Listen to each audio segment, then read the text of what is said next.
যশৱন্ত সিং, নৰেন্দ্ৰ মোদী, আদৱানী তেওঁলোকে ৰাইজক দেখাই পেলাই গৈছে, চৰকাৰী দায়িত্বত গৈছে।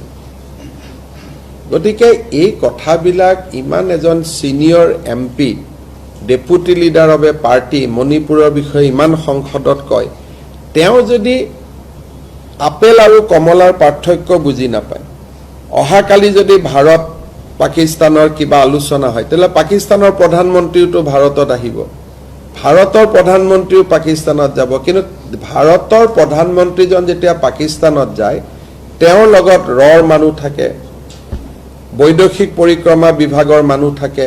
প্ৰধানমন্ত্ৰীজন অকলে নাযায়, তেওঁৰ লগত 40-50 জন মানুহ লগত লৈ যায়। কি কথা পাতিছে নাপাতিছে ৰেকৰ্ড হয় আৰু দিনৰ পোহৰত যায়। এতিয়া যদি আপোনালোকে কয় যে আপেল আৰু কমলাৰ মাজত কম্পেয়াৰ কৰক, সেইটো নহয়।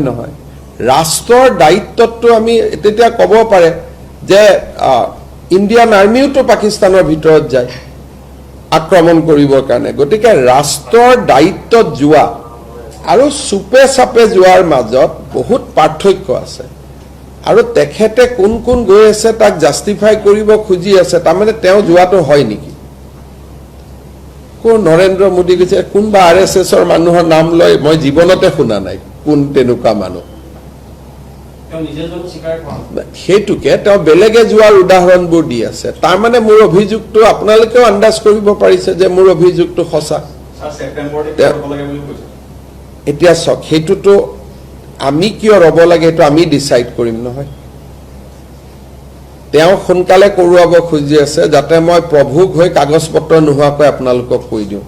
কিন্তু মইতো 25 বছৰ ৰাজনীতি কৰিলোঁ নহয়, কেতিয়া কি ক'ব লাগেতো ময়ো জানো। গতিকে আমাৰ ডেট জানুৱাৰীতে 10 ছেপ্টেম্বৰ দিছোঁ। যেনেকৈ বিয়া বাৰু কেতিয়াবা আপোনালোকে ক'ব নেকি যে বিয়াখন কিয় ডিচেম্বৰত ঠিক কৰিলে, আজিয়ে কয়, ডেট কাল চায়ে কৰিব লাগে না। গতিকে আমি দিন কাল কৰি 10 ছেপ্টেম্বৰটো বান্ধি দিলোঁ। এতিয়া তেওঁ ক'লেও সেইটো আগুৱাই নাহে, তেওঁ ক'লেও সেইটো পিছুৱাই নাহে। যশৱন্ত সিং, নৰেন্দ্ৰ মোদী, আদৱানী তেওঁলোকে ৰাইজক দেখাই পেলাই গৈছে, চৰকাৰী দায়িত্বত গৈছে।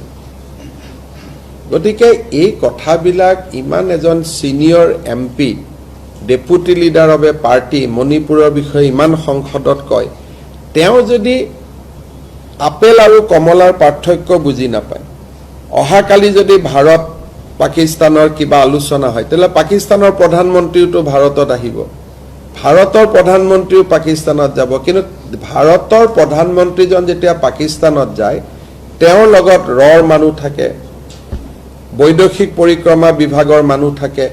প্ৰধানমন্ত্ৰীজন অকলে নাযায়, তেওঁৰ লগত 40-50 জন মানুহ লগত লৈ যায়। কি কথা পাতিছে নাপাতিছে ৰেকৰ্ড হয় আৰু দিনৰ পোহৰত যায়।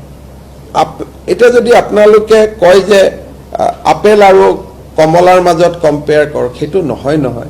ৰাষ্ট্ৰৰ দায়িত্বটো আমি তেতিয়া ক'ব পাৰে যে ইণ্ডিয়ান আৰ্মিওতো পাকিস্তানৰ ভিতৰত যায় আক্ৰমণ কৰিবৰ কাৰণে। গতিকে ৰাষ্ট্ৰৰ দায়িত্বত যোৱা আৰু চুপে চাপে যোৱাৰ মাজত বহুত পাৰ্থক্য আছে। আৰু তেখেতে কোন গৈ আছে তাক জাষ্টিফাই কৰিব খুজি আছে, তাৰমানে তেওঁ যোৱাটো হয় নেকি? কোন নৰেন্দ্ৰ মোদী গৈছে, কোনোবা RSSৰ মানুহৰ নাম লৈ মই জীৱনতে শুনা নাই কোন তেনেকুৱা মানুহ।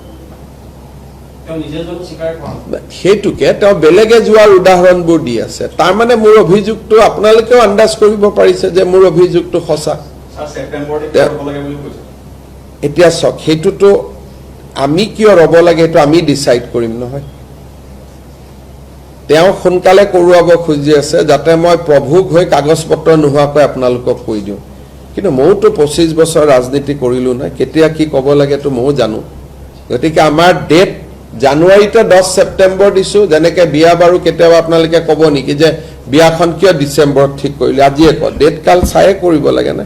গতিকে আমি দিন কাল কৰি 10 ছেপ্টেম্বৰটো বান্ধি দিলোঁ। এতিয়া তেওঁ ক'লেও সেইটো আগুৱাই নাহে, তেওঁ ক'লেও সেইটো পিছুৱাই নাহে।